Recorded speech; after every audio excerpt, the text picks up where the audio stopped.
onde irmãos, né?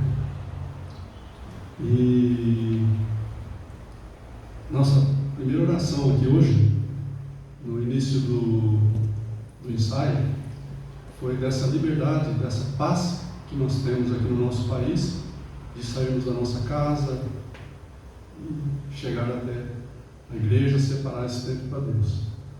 Paz que tem muita gente que não está tendo nesse momento, inclusive o nosso povo, da nossa igreja, né? Na Ucrânia, na própria Rússia também, né? Porque essa briga não é briga do povo, né? Nós prestamos solidariedade não apenas para o povo ucraniano, nós prestamos solidariedade para todo o povo. Pode ter certeza que tem bastante russo que não está nem um pouco contente e feliz, inclusive estão se manifestando para que o Putin pare essa guerra. E estão sendo presos também na Rússia, estão sofrendo pressão também, porque o governo é um governo totalitário.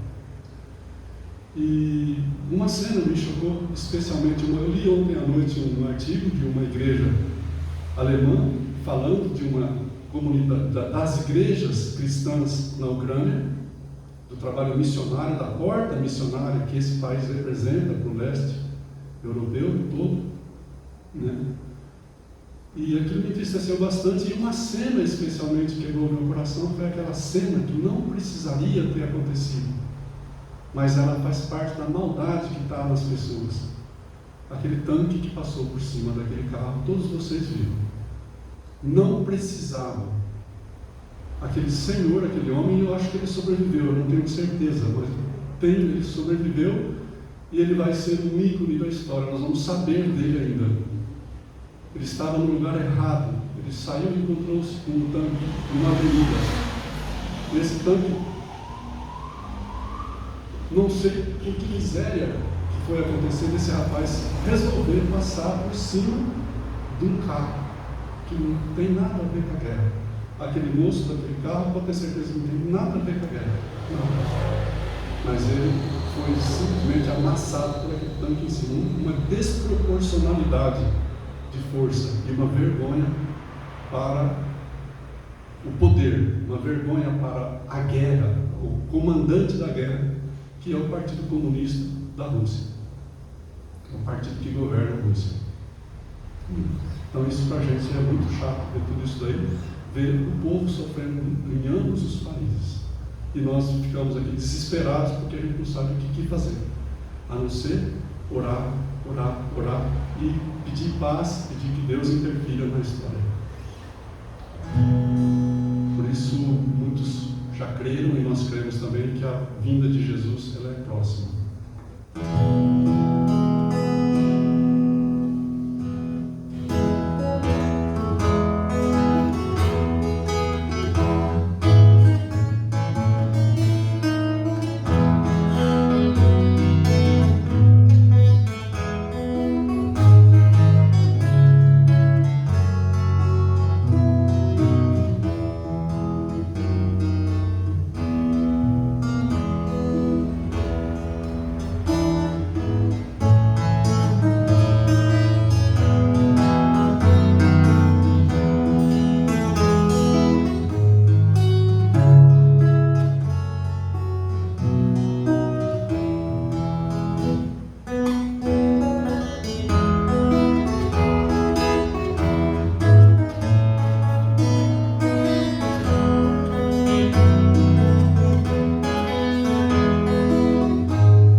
liberdade que nós temos de adorar e louvar ao Senhor, que nós nos reunimos aqui nesse lugar como povo de Deus para celebrar, para agradecer, porque apesar de tudo, Deus está conosco, Deus tem cuidado de nós.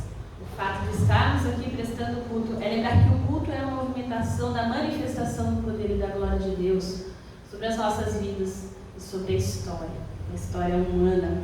Então eu convido você a ficar em pé, nós vamos orar. Pai querido, nesse dia nós temos muito a agradecer, Senhor. Agradecemos pela nossa vida, pelo despertar para um novo dia. Agradecemos, ó Pai, que apesar das lutas, das dificuldades, nós temos o privilégio de nos reunirmos aqui como irmãos e irmãs em Cristo, para ouvir a Tua palavra, para prestar culto, para Te adorar, Senhor. Porque o Senhor é o único digno de toda honra, de toda glória, de todo louvor. Não há outro semelhante a Ti. O Senhor que se fizeste ser humano como nós e que permite que a gente possa experimentar um pouquinho daquilo que ainda tem por vir. Nós agradecemos, ó Pai. Agradecemos porque nos alcançaste com o Teu amor, nos perdoando, nos justificando. Recebe este culto, Pai, como oferta suave. Pedimos que a Sua palavra nos toque, nos inspire, nos transforme, nos desafiando a viver a Sua vontade em cada momento. É no nome santo do Senhor Jesus que nós oramos. Amém. Convido você a abrir sua Bíblia em Lucas, capítulo 9. Nós vamos fazer uma leitura todos juntos. Lucas, capítulo 9. Hoje é o que nós chamamos de Domingo da Transfiguração do Senhor, Domingo de Carnaval. O domingo que nós entramos agora num momento de reflexão, de preparo para a Páscoa, chamado Quaresma. Então, vamos ler a Transfiguração do Senhor, Lucas 9, nós vamos ler do 28 ao 36. Vamos ler todos juntos a uma só voz. Cerca de 8 dias depois de proferidas estas palavras, tomando consigo a Pedro, João e Tiago, subiu ao monte com o propósito de orar. E aconteceu que, enquanto ele orava, a aparência do seu rosto se transfigurou, e suas vestes resplandeceram de brancura. Eis que 2 varões falavam com ele, Moisés e Elias, os quais apareceram em glória e falavam da sua partida, que ele estava para cumprir em Jerusalém. Pedro e seus companheiros achavam-se tremidos de sono, mas, conservando-se acordados, viram a sua glória e os 2 varões que com ele estavam. Ao se retirarem estes de Jesus, disse-lhe Pedro: Mestre, bom é estarmos aqui. Então façamos 3 tendas, uma será tua, outra de Moisés e outra de Elias, não sabendo, porém, o que dizia. Enquanto assim falava, veio uma nuvem e os envolveu, e encheram-se de medo ao entrarem na nuvem. E dela veio uma voz dizendo: Este é o meu filho, o meu eleito, a ele ouvi. Depois daquela voz, achou-se Jesus sozinho. Eles calaram-se, e naqueles dias a ninguém contaram coisa alguma do que tinham visto. Podemos assentar? Quando nós nos deparamos com a glória de Deus, a nossa vontade é permanecer ali, igual Pedro e João. Vamos fazer uma tenda, vamos ficar aqui. No entanto, a realidade bate na nossa porta e nós temos que viver a vida. E estar na presença de Deus também é uma oportunidade de nós confessarmos a nossa fragilidade, a nossa culpa. E diante de um Deus tão bondoso e tão misericordioso, muitas vezes também nós tememos, como eles temeram, tiveram medo. Mas Deus nos convida a não temermos, a não termos medo, a nos colocarmos totalmente diante dele, abrir o nosso coração, falar daquilo que dentro de nós tem realmente despertado dúvida, medo, angústia. Então nessa hora eu convido você em silêncio a apresentar diante de Deus as suas dúvidas, seus pecados, as suas lutas e orar.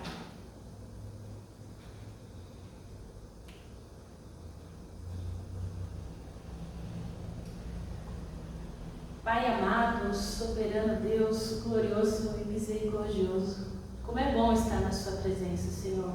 Nós gostaríamos de ficar na sua presença, ó Deus, dessa forma como o Evangelho nos narra várias e várias vezes, Senhor. Sem nos preocupar com a vida, sem nos preocupar com as coisas dessa vida, Senhor.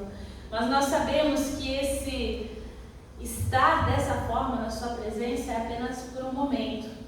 Mas nós temos a certeza que um dia nós estaremos assim eternamente. Mas enquanto isso não acontece, a realidade, o pecado bate à nossa porta, Senhor.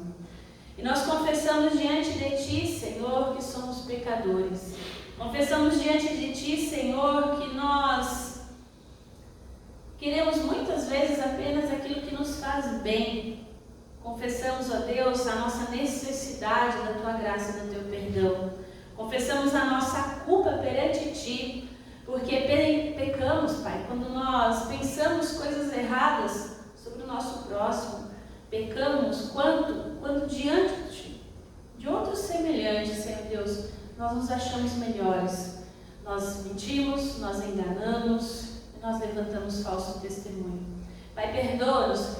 Perdoa-nos quando nós agimos de forma contrária à Tua vontade, Senhor, e nos omitimos em fazer a diferença nesse mundo. Criticamos o governo, mas na primeira oportunidade nós somos tão corruptos quanto aqueles que nós apontamos o dedo, se não pior, Pai. Por isso, esquadrinha o nosso pensar, o nosso falar, aonde, Senhor, há pecado, que a gente possa corrigir. Senhor, naquilo que nós não temos essa capacidade, transforma o nosso coração. Amém. Porque nós precisamos de Ti, Senhor. Amém. Como é fácil falar dos outros, mas antes de tudo queremos, Pai, tira a trave do nosso olho. Tira a trave do nosso olho. Amém. Nós carecemos da Tua graça. Nós clamamos, Pai, tem misericórdia de nós e perdoa-nos nessa hora. Dai-nos graça, Senhor Deus, graça sobre graça. Porque o Teu sangue derramado na cruz é o que nos purifica de todo e qualquer pecado e nos limpa de todo o mal. E é no sangue de Cristo Jesus que nessa hora nós pedimos perdão e agradecemos, porque sabemos que Ele nos perdoa, nos lava e nos purifica. Amém. Ao nos colocarmos humildemente na presença de Deus, confessando a nossa fragilidade, a nossa culpa, nós podemos ouvir a resposta de Deus. Conforme está lá em Isaías 49, 23, saberá que eu sou o Senhor e os que esperam em mim não serão envergonhados. Louvemos ao Senhor com cânticos, na certeza de que Ele nos lava, que Ele nos purifica e que Ele está conosco. Chama o ministério de louvor para frente, vamos louvar, vamos bendizer nessa hora.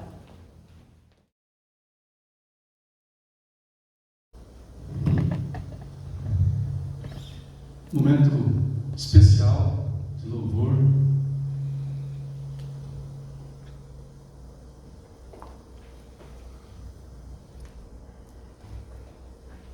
Especial de louvor e de adoração.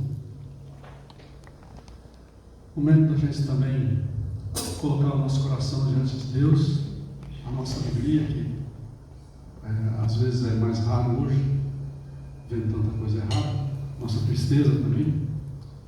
Colocar tudo no altar de Deus, todas as coisas. A gente não podia imaginar que no século XXI, tudo parecendo que estava caminhando bem, a gente estaria passando por esse momento tão triste na história, de ver uma nação soberana ser invadida. Meu coração está esbagaçado, gente. Meu coração está muito triste com isso. Eu só posso acreditar que nós precisamos olhar para Deus, olhar para a salvação que Deus fez, para o reino eterno que nós temos, tá? Entregando a nossa vida para Ele, fazendo tudo e orando por esse povo que está sofrendo tanto. A gente veio então para louvar Deus aqui.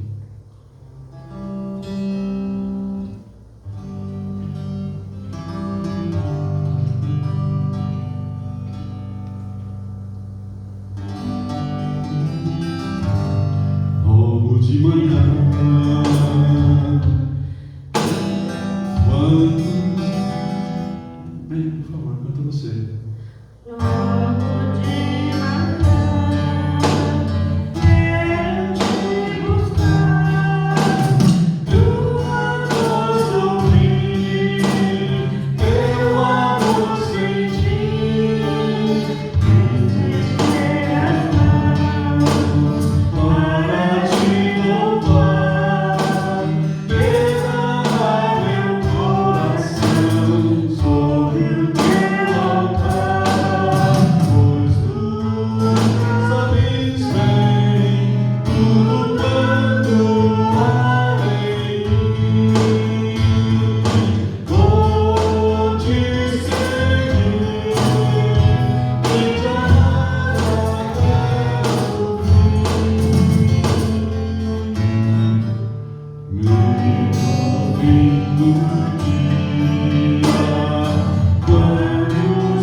próximo cântico fala em ajuntamento. Vem, sopra sobre nós.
Mesma glória que Pedro e Tiago já ouviram, né? Jesus, Elias e Moisés. Essa glória. Ele é essa glória. Deus toda a glória. Hoje, sempre, como foi na história. É nele que nós confiamos.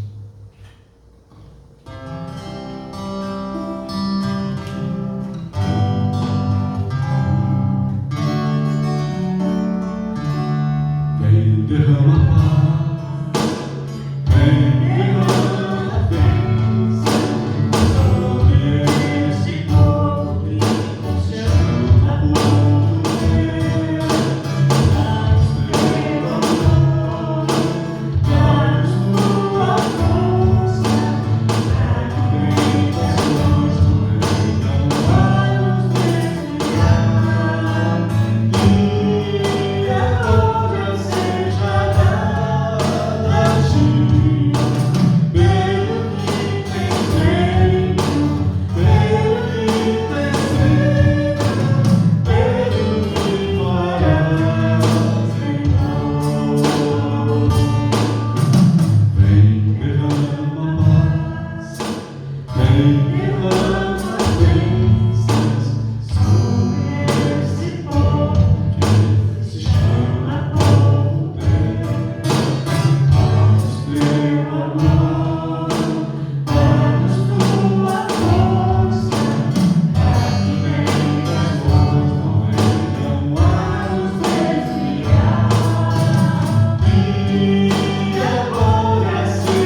Veio ao mundo a sedativa paz, foi explicado e não perdeu jamais. A sua vida foi exemplo de amor, por isso entanto ele é nosso Senhor. Jesus virá outra vez aqui, Jesus virá mais outra vez aqui. E todos venham ao louvor, cantemos todos, ele é nosso Senhor. Jesus virá outra vez aqui, Jesus virá mais outra vez aqui. E todos juntos, em um só louvor, cantemos todos, ele é nosso Senhor.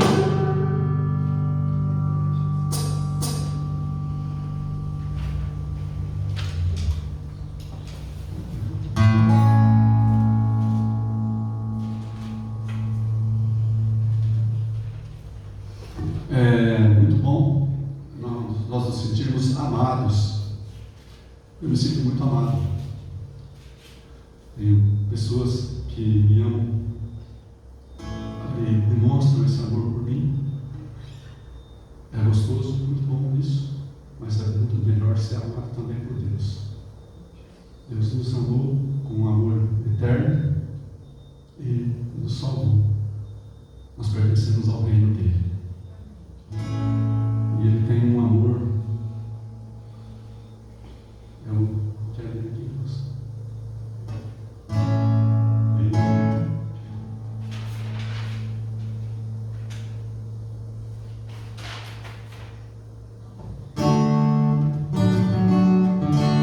Eis mensagem do Senhor. Que nós todos queremos.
nós te agradecemos, porque tu colocaste no nosso coração fé suficiente, ainda que pequena ou maior, mas fé suficiente para crermos nesse amor eterno,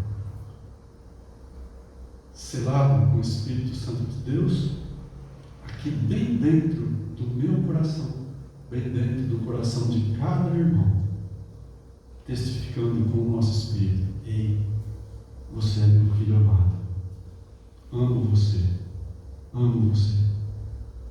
É o sentimento mais delicioso que nós podemos ter na vida, é de sermos amados, e amado por um Deus justo, amado por um Deus poderoso, amados por um Deus que coloca luz nos nossos caminhos, através do discernimento que o Espírito Santo nos traz.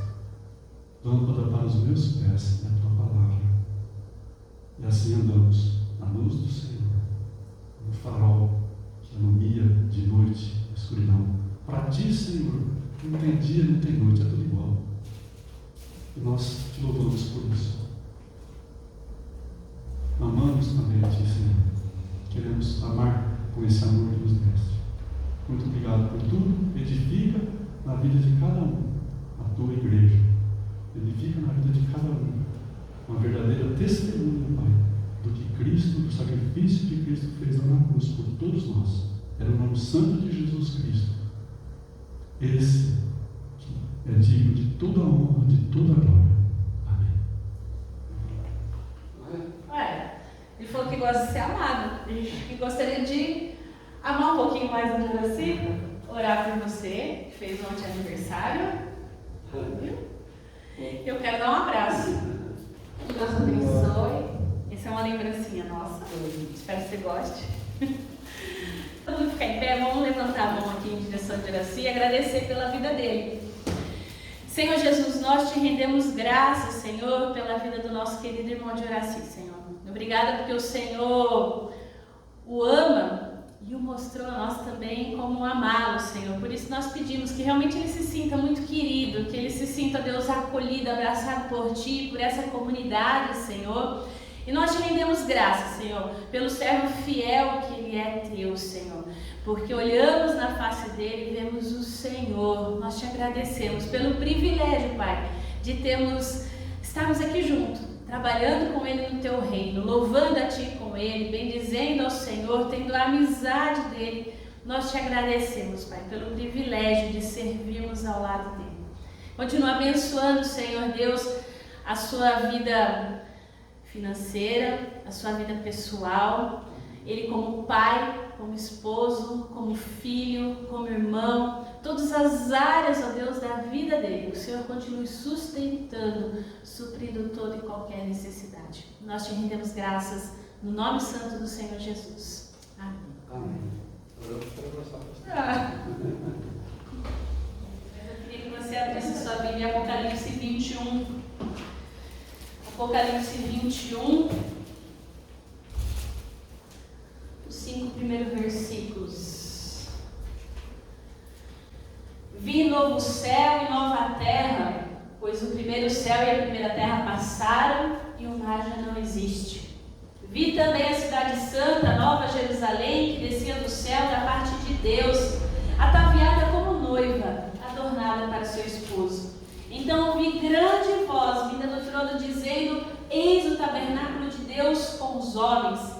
Deus habitará com eles. Eles serão povos de Deus e Deus mesmo estará com eles. E Ele lhes enxugará do rosto, dos olhos toda lágrima, e a morte já não existirá. Já não haverá luto, nem pranto, nem dor, porque as primeiras coisas passaram. E aquele que está sentado no trono disse: eis que faço nova todas as coisas. E acrescentou: escreve, porque estas palavras são fiéis e verdadeiras. N.T. Wright, um teólogo anglicano, ele afirma que uma igreja voltada para a missão precisa ser uma missão moldada pela esperança. A genuína esperança cristã, enraizada na ressurreição de Jesus. É a esperança para a renovação de todas as coisas por Deus, porque Ele derrotou a corrupção, a decadência e a morte, e preencheu todo o cosmos com o seu amor, graça e seu poder e glória. Nós vivemos dias difíceis, temos aí a guerra entre a Rússia e a Ucrânia, na verdade um massacre, né? De um país extremamente forte e outro que está lutando bravamente. E nós aqui do Ocidente ficamos pensando, será que vai acontecer? Será que estamos aí à porta da Terceira Guerra Mundial? Meu Deus! Parece que o século XIX está se repetindo, né? Porque, o século XX, aliás. Porque quando a gente olha para o século passado, a gente vê a Primeira Guerra, pandemia, Segunda Guerra. E parece que a gente está tendo aí só uma ordem diferenciada, né? Pandemia, agora uma guerra aí que rogamos a Deus que não seja a terceira, mas a gente não sabe. Mas existe uma coisa que nós como cristãos sabemos, e que nós não podemos e não devemos deixar nos assustarmos diante das notícias. Nós sabemos o fim da história. O que nós lemos aqui em Apocalipse 21 é o final da história. E é interessante isso porque nós temos um Deus tão maravilhoso que Ele entra na história humana. Ele não simplesmente olha tudo lá de cima, mas Ele entra na história.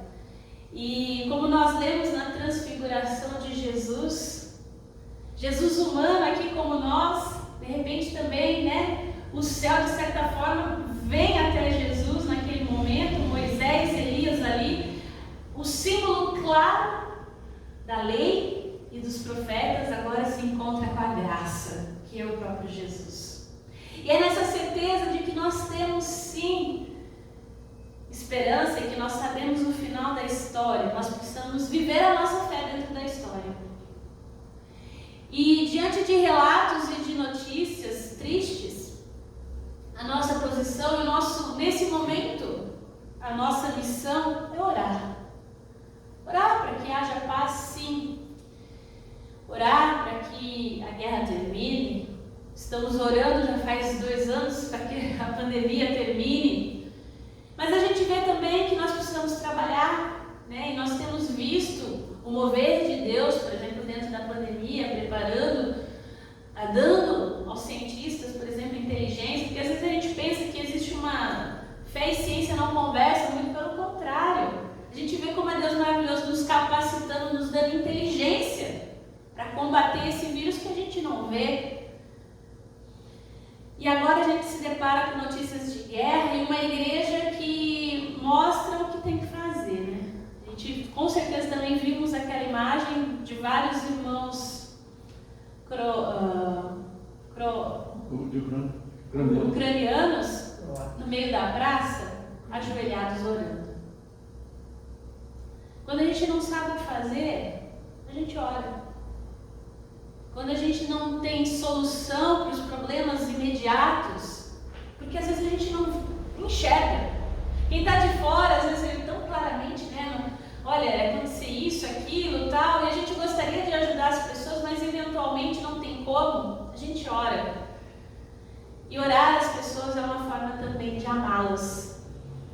Mesmo, por exemplo, hoje nós estamos tão longe de lá, temos um oceano inteiro nos separando, né? E praticamente todo o continente europeu, mas nós temos que entender que no mundo que nós vivemos hoje, esse mundo tão globalizado, pode parecer afastado geograficamente, mas como tem sido real e perto de nós por causa da internet. De pessoas que estão filmando ali, de dentro das suas casas, o ataque. Eu vi um vídeo de um soldado russo em cima do tanque entrando na cidade. Então, todo mundo está mostrando as suas narrativas sobre essa história. E nós ficamos nessa, a gente cria também as nossas narrativas, é claro, mas antes de qualquer narrativa que a gente crie na nossa cabeça, nós não podemos nos esquecer que Deus já nos deu a narrativa dele, que é o Evangelho. Que é a certeza de Cristo Jesus, que sabe toda a nossa dor, todo o nosso nosso pranto, que chora conosco, morreu, ressuscitou para garantir que no final da história nós estejamos lá com Ele. Saber que Ele vai enxugar dos nossos olhos toda lágrima, toda dor, que não vai ter mais luto. Particularmente enche o coração de alegria, porque várias pessoas que nós amamos nesse momento e não estão mais conosco, nós temos a certeza de que um dia nós vamos estar juntos, louvando e bendizendo ao Senhor. E é interessante porque se você olhar Colossenses 3, de 3 a 4, Paulo diz: pois vocês morreram para esta vida e agora a sua verdadeira vida está escondida com Cristo em Deus. E quando Cristo, que é a sua vida, for revelado ao mundo inteiro, vocês participarão da sua glória.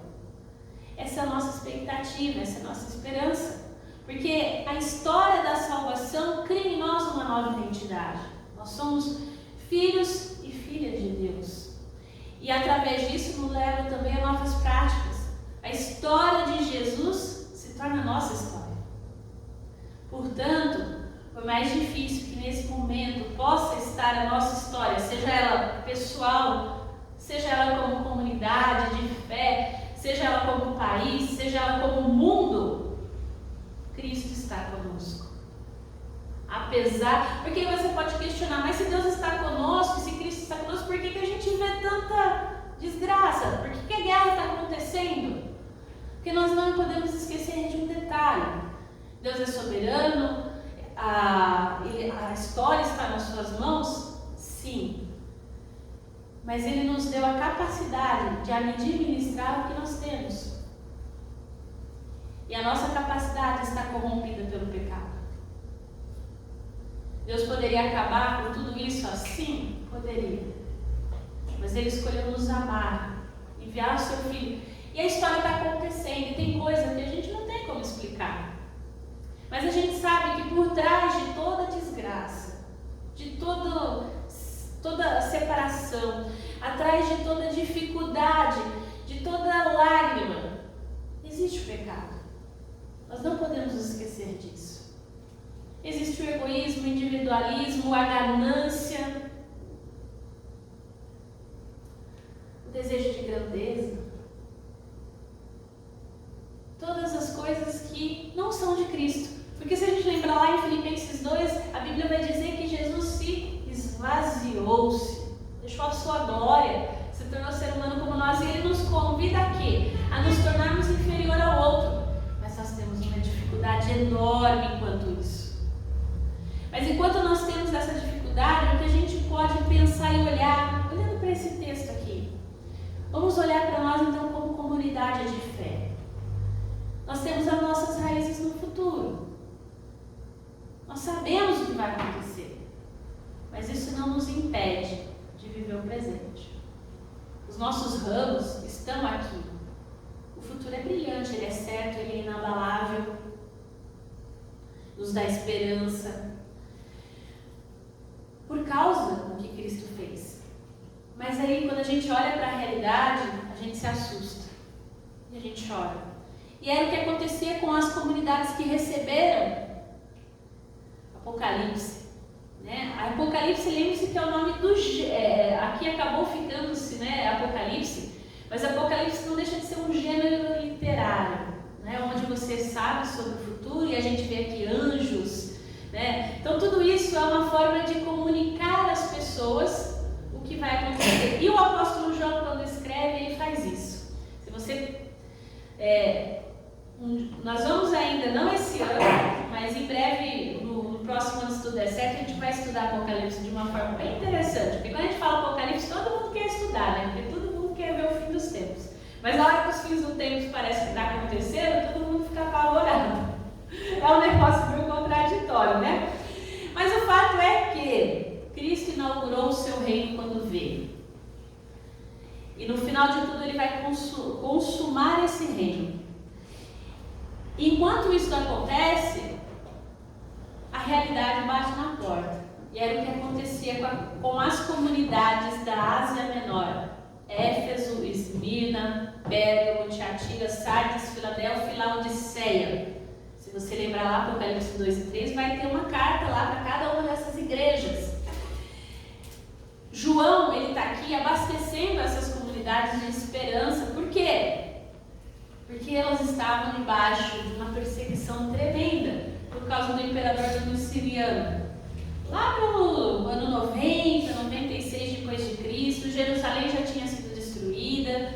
E se você olhar os capítulos anteriores aqui do capítulo 21 que nós lemos, aí dá mais medo ainda, porque lá vai falar da fúria do dragão, vai falar do sofrimento sobre a terra, né? Vai falar que esse dragão, essa besta aí, blasfema contra Deus, que ele exige adoração, que ele oprime os santos. E se a gente olhar a nossa realidade, não é muito diferente dos irmãos do primeiro século.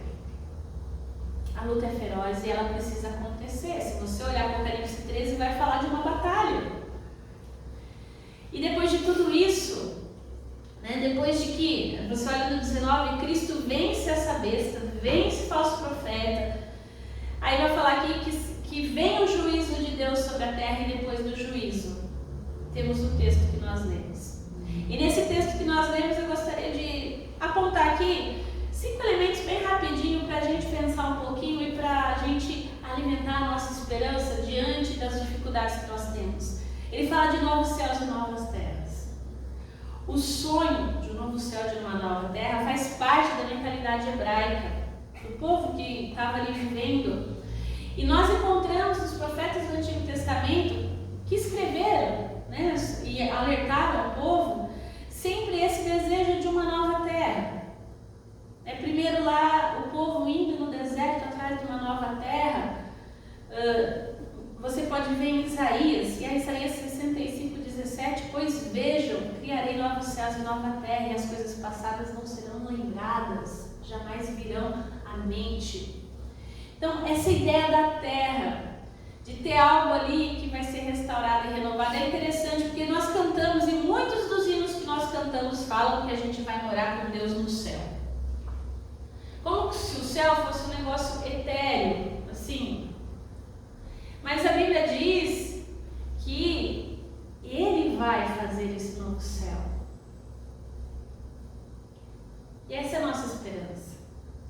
Esses tempos atrás, me perguntaram, né, sobre essa ideia. Quando a gente morre, como é que fica? Né? A gente espera, o que nós cremos é que nós esperamos até que Cristo venha. E que quando Cristo voltar, esse novo céu e nova terra vai ser totalmente diferente. Então tudo aquilo que a gente cria na nossa expectativa, na nossa cabeça, na nossa mente, pode ser bom, mas acredite que será muito melhor quando Cristo voltar. Às vezes a gente tem o céu da nossa cabeça da novela Viagem. Quem é da minha época lembra. Que é aquele gramadão verde, todo mundo de roupa branca. Eu acho que vai ser muito melhor que isso. Que a Bíblia diz que nem olhos viram, nem ouvidos ouviram o que Deus tem preparado para os seus. Vai ser novo, vai ser diferente. Essa é a nossa expectativa. Porque o próprio Paulo diz em Romanos 8, 18 e 21, os nossos sofrimentos atuais não podem ser comparados com a glória que em nós será revelada. A natureza criada, tudo isso que a gente vê, porque agora tudo é culpa do meio ambiente. De fato, o meio ambiente chora na expectativa da vinda de Cristo, porque Cristo também vai restaurar tudo. Essa é a nossa esperança. E continuando, ele diz no texto de Romanos que na esperança de que a própria natureza criada será libertada da escravidão, da decadência que se encontra, recebendo a gloriosa liberdade dos filhos de Deus. E é interessante porque Deus promete para a gente novos céus e novas terras. Essa semana eu estava ouvindo um podcast falando sobre o fim do mundo. E sabe qual é a perspectiva da ciência para o fim do mundo? Que dentro de alguns bilhões de anos, assim, o sol vai engolir tudo. Não vai ter céu, não vai ter terra, porque vai... É isso, não tem esperança. E nós temos um Deus que nos mostra que existe esperança, porque Ele é a nossa esperança. Nós temos aqui o mar, e é interessante porque Ele vai dizer que o mar já não existe.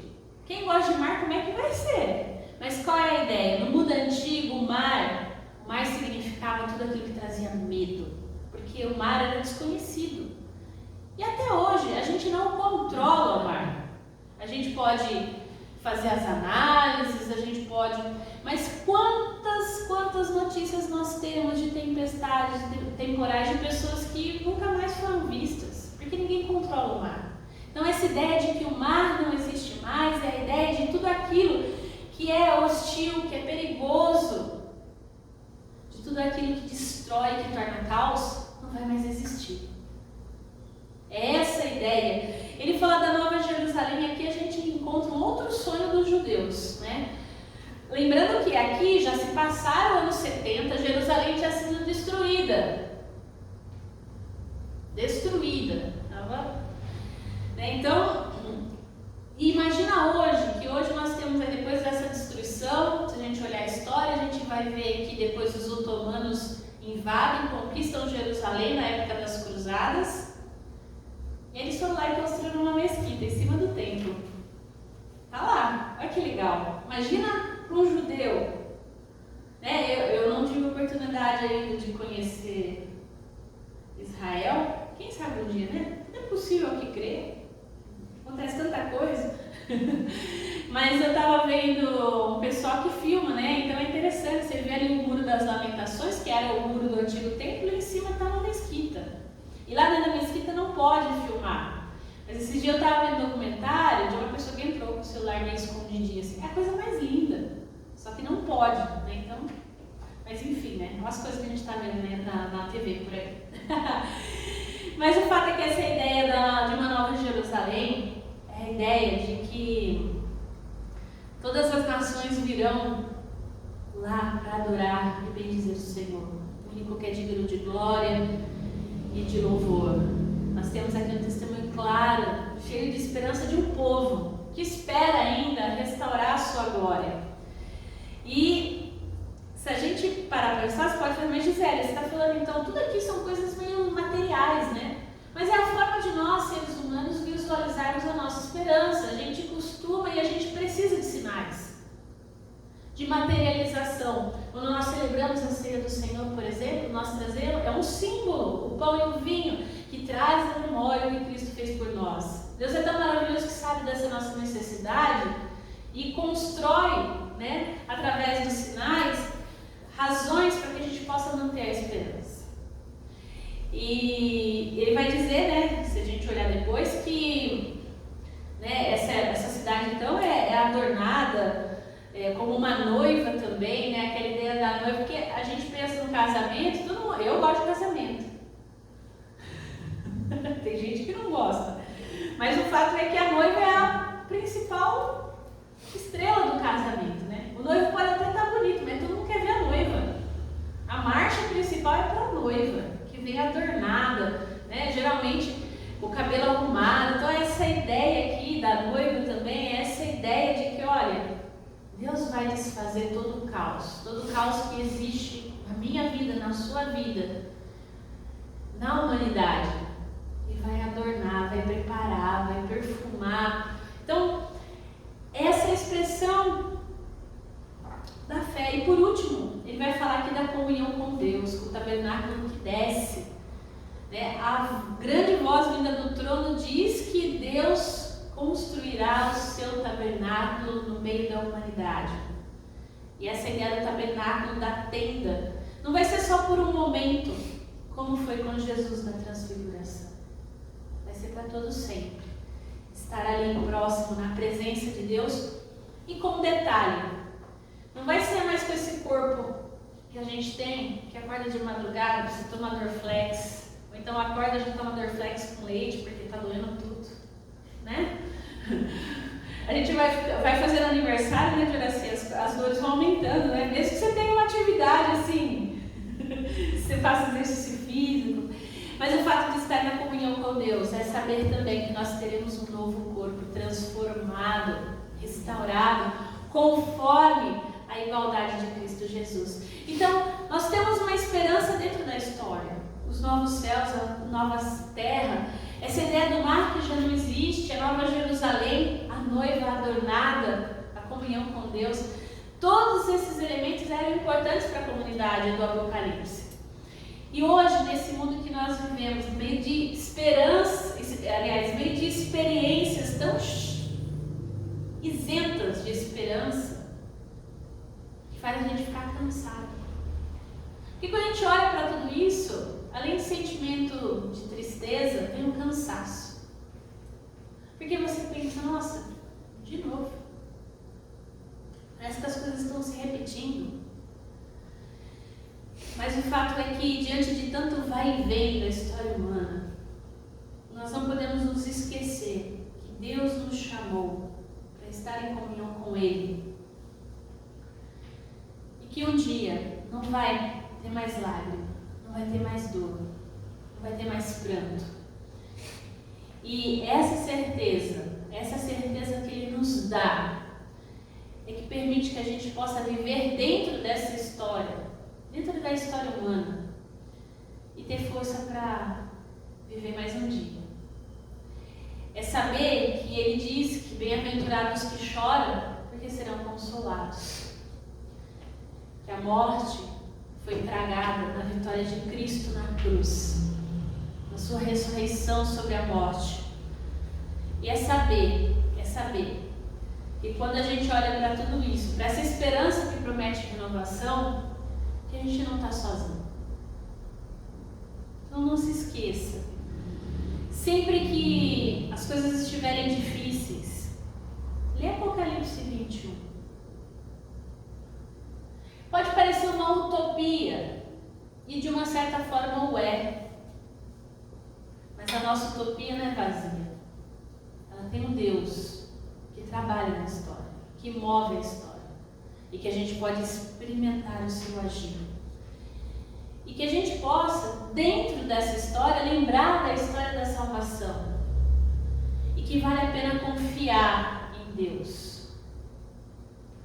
Vale a pena confiar em Cristo, porque Ele está vivo.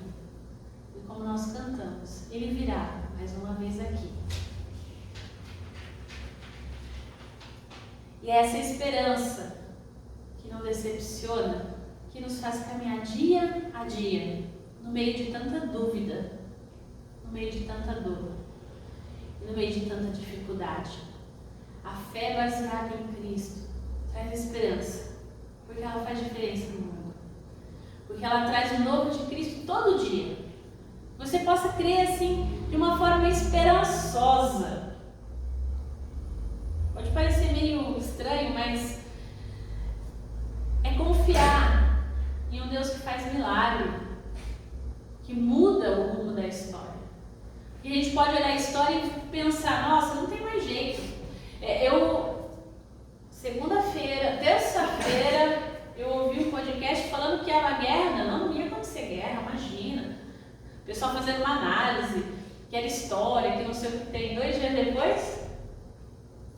Então a gente não domina tudo, a gente não tem como controlar tudo na história humana, na nossa história. Mas a gente pode confiar que esse Deus que nós cremos, que nós proclamamos, que Ele pode fazer grandes obras, maravilhosas obras, que Ele pode mudar corações, que Ele pode mudar as pessoas, e que Ele pode nos mudar, e que essa seja a nossa esperança, né? Que a gente possa, assim, diante do dia mal, confiar, porque como nós falamos no culto da última quinta-feira, aquele que semeia em lágrimas, um dia vai colher os seus feixes com alegria. É um dia de cada vez. Tem dia que é mais difícil. Tem dia que a gente acha que não vai dar conta. Tem dia que a gente vai chorar com aqueles que nós amamos. E tem dia que a gente vai se alegrar. Tudo tem seu tempo. Esse momento que nós vivemos hoje é tempo de colocar esperança em ação.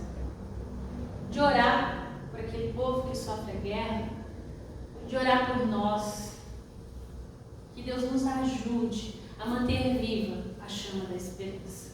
Amém? Vamos ficar em pé, vamos orar? Senhor, Pai querido, Deus de amor, nós colocamos diante de Ti nessa hora o nosso coração, Senhor. Pai, nós agradecemos pela Tua palavra que veio nesse momento ao encontro dos nossos corações e que nos faz refletir onde nós colocamos a nossa esperança, Senhor. Pai, que a nossa esperança esteja sempre em Cristo, que não seja em pessoas, que não seja em notícias, que não seja em ideologias, mas que seja em Ti, Pai. Porque tem dias, Senhor, que nós parecemos viver sem esperança. Tem dias, Senhor Deus, que nós nos encontramos com a dor, com o luto, com a doença. Pai, em nome de Jesus, nesses dias, fortalece a nossa fé, Senhor. Porque muitas vezes nós caminhamos tão temerosos que parecemos que nós não temos nem a capacidade de confiar em Ti. Pedimos a Deus que nos dias alegres também, que nós lembremos que o Senhor é o motivo, a razão de nós estarmos alegres, Senhor. Nós entregamos a Ti nessa hora, Senhor, a nossa comunidade, cada um que aqui está, cada um que aqui se encontra, Pai, tão cheio de lutas, dores, dificuldades e alegrias, Pai. Fortalece o coração, a esperança de cada um que aqui está, Senhor. Amém. Como comunidade de fé, nós também colocamos nessa hora, Pai, clamamos pela vida dos nossos idosos, pedimos pela Dona Heloína, pelo seu Pedro. Agradecemos, Senhor, por mais um ano, pelo aniversário, Deus, da Alzira, do Dioraci, Senhor. Pedimos que o Senhor continue fortalecendo os Teus servos. Clamamos pelas famílias da nossa comunidade, Senhor, que têm enfrentado lutas, que tem enfrentado dificuldades de relacionamento, Pai. Em nome de Jesus, vem com providência, vem, Senhor Deus, com sabedoria, com direção sobre o seu povo, Pai. Amém. Clamamos também, Senhor, pelas nossas igrejas parceiras, pela Catedral Evangélica, pela Igreja de Araraquara, pela Secretaria de Evangelização, pelos seus pastores, respectivamente, Senhor, pelo Reverendo Valdinei, o Andresse, o Reverendo Caio, o Reverendo Jonas. Abençoa também essa comunidade de fé, Pai. Aqui onde nós nos reunimos, todos aqueles que o Senhor quer chamar para Ti. Direciona, nos dê sabedoria, nos dê entendimento. Pai, tudo aquilo mais que nós aqui gostaríamos de orar, mas não conseguimos verbalizar, mas que o Senhor sonda e conhece nosso coração, nós entregamos a Ti nessa hora. Através da oração que o Seu Filho Jesus nos ensinou, dizendo: Pai nosso, que estais nos céus, santificado seja o Teu nome, venha o Teu reino, seja feita a Tua vontade, assim na terra como nos céus. O pão nosso de cada dia nos dai hoje, perdoa as nossas dívidas, assim como nós perdoamos aos nossos devedores. E não nos deixes cair em tentação, mas livra-nos do mal, pois Teu é o reino, o poder e a glória para sempre. Amém. Que o Senhor te abençoe e te guarde, que o Senhor faça resplandecer o rosto sobre ti e tenha misericórdia de ti. Que o Senhor sobre ti levante o rosto e te dê a paz que excede todo o entendimento. Que o Espírito Santo seja contigo, fortalecendo os seus passos e enchendo você de esperança. E que Cristo Jesus, a razão da nossa esperança, queime no seu coração, que Ele voltará e que Ele vai restaurar todas as coisas. Que Deus te abençoe e te guarde hoje e sempre ao longo dessa semana. Amém.